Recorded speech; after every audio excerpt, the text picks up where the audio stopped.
Hello, and welcome to Tips and Tricks. I'm Debbie Nelson with Together SC, and I'm delighted to introduce you today to one of our consultants. Together SC has a whole group of nonprofit consultants who work with us and work with all of you. And Tips and Tricks is an opportunity to introduce you to them, their expertise, and answer a burning question. So today I am joined by Marc Pitman, who wears a number of hats. He is the executive director of the Nonprofit Academy. He is the founder of the Concord Leadership Group, and he is also a fundraising coach extraordinaire. Many of you may have already worked with him on that. So I welcome Marc to Tips and Tricks today. Hello, Marc. How are you? Hi, Debbie. It's so good to be here. Thanks for having me. It's great to have you. So tell us, what have you been up to? And tell us a little bit about what you're doing these days. Well, I'm having a blast. The executive coaching part of my business has taken off. And so I do a bunch of speaking and a bunch of training, but I also do a lot of one-on-one executive coaching. And I've gotten to help a lot of nonprofits here and around the world. And that's not an exaggeration, work on various aspects of strategic planning or leadership development or fundraising that they're trying to figure out and implement. So it's been really, I love the age we live in where we can have global reach and stay right here in South Carolina. So the super cool thing is you've written a number of books, but in this age of COVID, during the pandemic, you must have been busy because earlier this year, you came out with your newest book, which is just an incredible gift. Can you tell us about the book?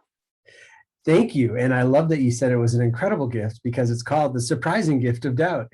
The book is something that I've been trying to, it's the answer to the question of what do you do as an executive coach that I've been trying to answer for 20 years. And about 17 years ago, I started giving a keynote on The Surprising Gift of Doubt and then doing some intensives here in Greenville where CEOs of companies and nonprofits would come together and devote a day, just kind of give themselves a day to do the leadership exercises in the book. So when the shutdowns hit, my wife said, "This is it. Let's get this book published."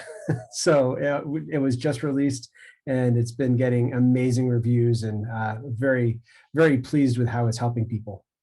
Well, so I think it's going to help me and maybe others on the phone call today because my question is about, as a leader, and I'm filled with self-doubt, how can I be a good leader? It does seem a little contradictory because we think of leaders as being the confident, decisive kind of go-getter and having it all together. But that doesn't happen for regular leaders. And then for nonprofit leaders, it's even harder because you're not the boss. As a nonprofit CEO, you have a board that's your boss. And sometimes the individual board members think that they're the boss when they're not. We could go into that if you wanted to, but the board is a boss. So you don't have final decision-making authority in the way that you would if you were running your own business. You still have a staff, you still have the mission that you're trying to serve, but no matter how well you do your mission, that doesn't fund it. Like in a business, if you serve your customers well, that creates more revenue. In a nonprofit, if you do your mission well, that kind of increases the expenses because you get to do more. So you have to know this other group called donors, which are just wonderful people, but they don't speak the same dialect as you. So it's like a CEO is getting pulled apart every day by 4 different groups, and it's enough to fill anyone with doubt. Where I think the gift of doubt is that it forces us to see the whole leadership journey. Most of us get into leadership and we start with copying other people because we've seen other people lead, so we just do what worked for them. And then we realize, that doesn't work for us. And so we start kind of trying to fix what's broken. What's the webinar? What's the book? What's the training? What's the conference I can go to fix what's broken in me?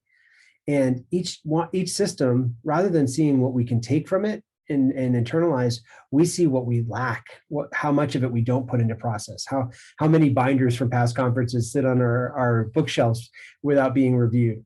And that just continues to get that self-doubt going in the imposter syndrome of thinking I shouldn't even be here.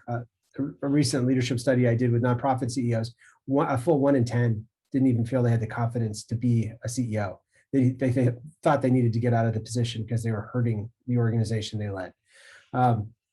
So that kind of lurching from system to system and trying to fix what's broken can provide a lot of external success. It looks like you're doing really great things. You are accomplishing great deeds. People really trust in you. But all the while, a lot of leaders know that they're just making it up as they go along.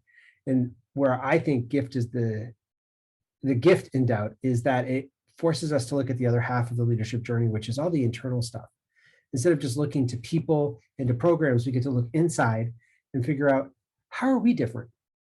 If this consistently doesn't work for me, or if this doesn't consistently work for my organization, what if I'm not broken? What if I'm exactly the leader that this organization needs? Or what if my organization is exactly the voice that the sector needs at this time? And then you start asking all sorts of questions about your hardwiring and the stories you tell yourself, and you get to reprogram some of the stories. You get to look at things that you hadn't examined before and decide whether you want to accept it or not. And that rebuilds your confidence as a leader so that you go into this more focused stage, not because life is blissful. It isn't. We're on a planet with a lot of human beings, and we're a human being. So we're not going to be blissful, but you have the full kind of you can look at the full map. Do I need to look at somebody else and copy them? Do I need to learn from a new system? Do I need to look internally and see what's different about us and how do we express things differently? And that gives you the confidence to be able to more stably lead your organizations through all sorts of changing times. Wow, that's amazing. So in the book, if we read the book, and I would encourage everyone that's listening to get the book and read it, you will take us through some of these stages of how we evolve as leaders. Right. The book actually came out of trying to answer, what do I do as an executive coach? And so I created what I called Quadrant 3 leadership. It's a Venn diagram that talks about looking at your hardwiring through different assessments, looking at your stories you tell yourself, and looking at how you set goals, and then your values and your personal mission statement and your personal style. In looking at that, I realized that's way too niche. That is a very magical space for leaders, but it's in a broader context. And so the 4 stages that I just brought everybody through verbally of, I call them 4 quadrants of leadership, where you're copying, experimenting, and then analyzing as quadrant 3, and then focus. So yeah, I give over 12 different steps and tools in each of them, and in-depth ways to look at planning your week, planning your day, working with your team. I'm so tickled with it. I knew it was good when my wife said, I really liked your book. This is my 8th book. And she read it and really enjoyed it. And my kids asked for copies too, so they could read it. And they live with me. They know my stories. So I figure I'm onto something good. That's fantastic. Well, I thank you for spending time with us today, sharing those tips and tricks, and also sharing your gift of this book with us. We will have your information about contact information with this video, so that people can reach out to you if they have more questions, or if they want to engage with you as a coach. I hope that they will do that. And we thank you for your loyal partnership with Together SC, and we look forward to having you at future gatherings across South Carolina. So have a great day, Mark, and thank you for being here. And we'll see you all very soon on the next Tips and Tricks.